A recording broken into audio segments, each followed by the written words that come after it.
amigos, con este día promete a través de eutv.net, @eutvnet, @incisos, @mmalaverm. Ahora sí lo dije bien. Exacto. Manuel Malaver, periodista de larga trayectoria, pero analista político también, muy acucioso.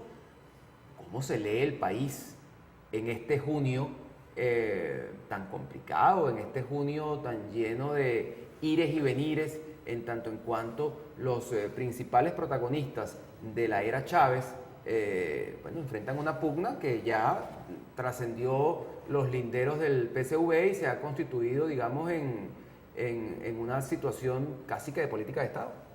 Mira, primero hay que aclarar que estamos en un volcán desde hace 15 años. El volcán todavía no termina de explotar y decidir cuáles son las líneas, las tendencias fundamentales que se van a imponer.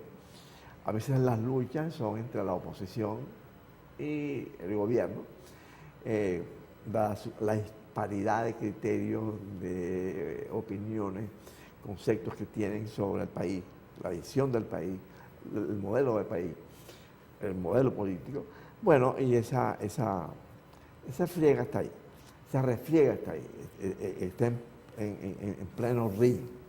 Y paralelamente, no es solamente en el gobierno que se suscitan cismas, también en la oposición. La oposición, afortunadamente, o no sé por qué motivo, ha ido como bypaseando esos cismas, pasándolos, y en sentido general ha seguido funcionando como funcionaba y actuando como actuaba. Ahora, el cisma que se ha presentado en este momento en el seno del oficialismo, si ya sí estamos hablando de algo más profundo, algo de más alcance, más serio. ¿Por qué? Porque involucra a un gobierno que no puede estar más débil.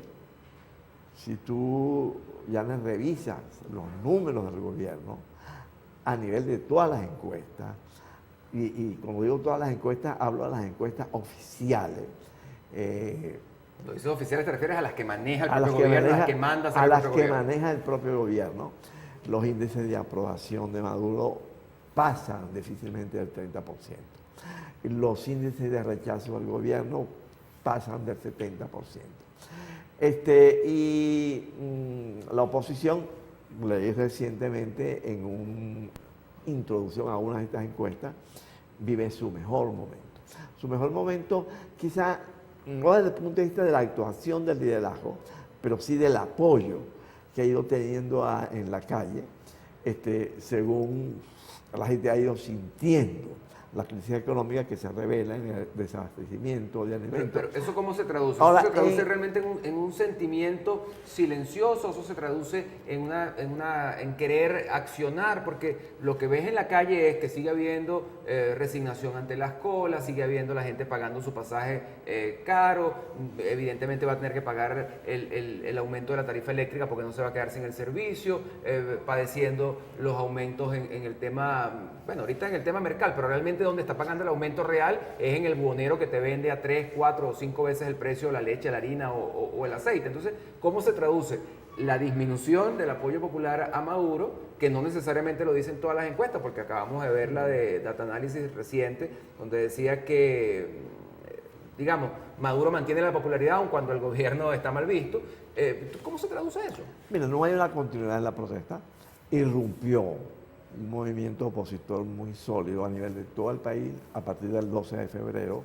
Es cierto que no capitalizado ni mucho menos dirigido por los partidos políticos, pero sí se vio en San Cristóbal, Maracaibo, Barquisimeto, sí se vio en Valencia, Puerto Ordaz y Caracas un aluvión de gente, manifestaciones en actos públicos, en protestas masivas, muchas de esas violentas, en las cuales sí se vio la protesta y el grito de la gente. Ahora, que esas manifestaciones, esas protestas, no hayan tenido una continuidad, que es lo que generalmente se espera, pero tampoco es inusual que un río, que una corriente opositora mantenga siempre el mismo ritmo. Pero ojo, hay que detenerse en eso.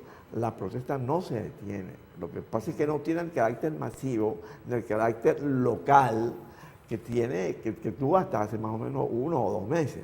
Pero siempre hay protestas, siempre están habiendo protestas en la calle, siempre están habiendo protestas en las cárceles, en los sitios de trabajo. Es decir, es un país conmocionado. La aparición de estas cartas de Giordani, de Navarro, de Osorio, de Víctor Álvarez y de otros muchos que uno no conoce, forman parte de ese movimiento de protestas. Digo, no me refiero a que se reúna con sectores opositores, pero la aparición de esas cartas de alguna manera también debe manifestar un descontento que va mucho más allá de lo que uno percibe en el día a día.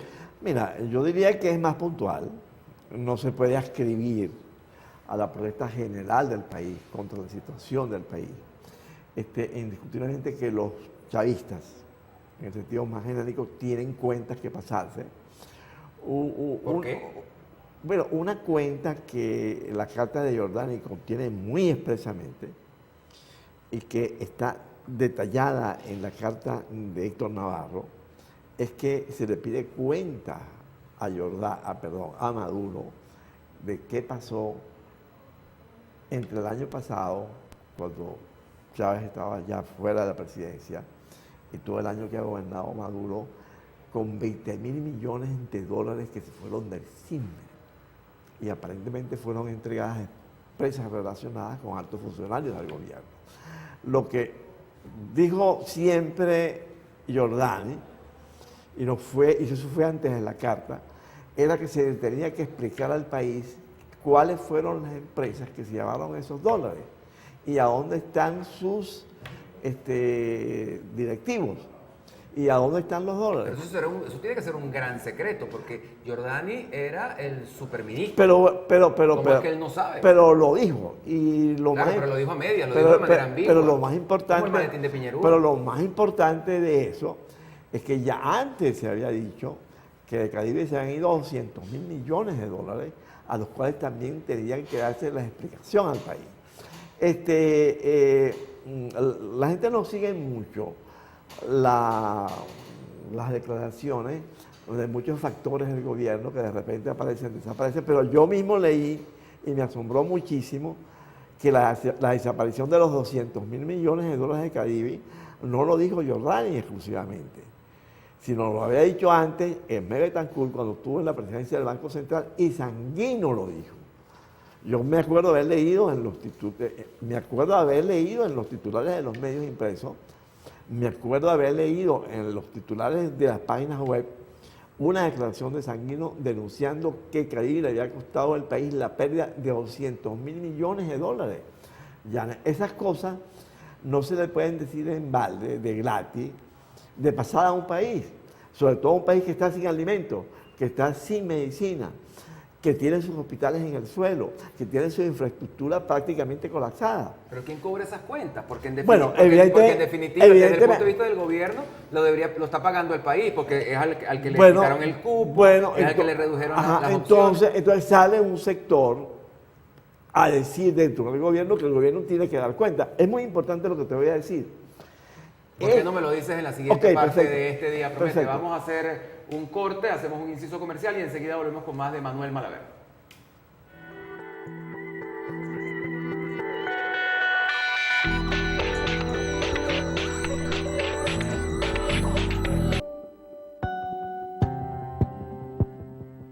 La empresa no se hace responsable por las opiniones e informaciones transmitidas en este espacio. Las declaraciones y conceptos emitidos en las entrevistas y programas son de la exclusiva responsabilidad de sus productores, conductores e invitados.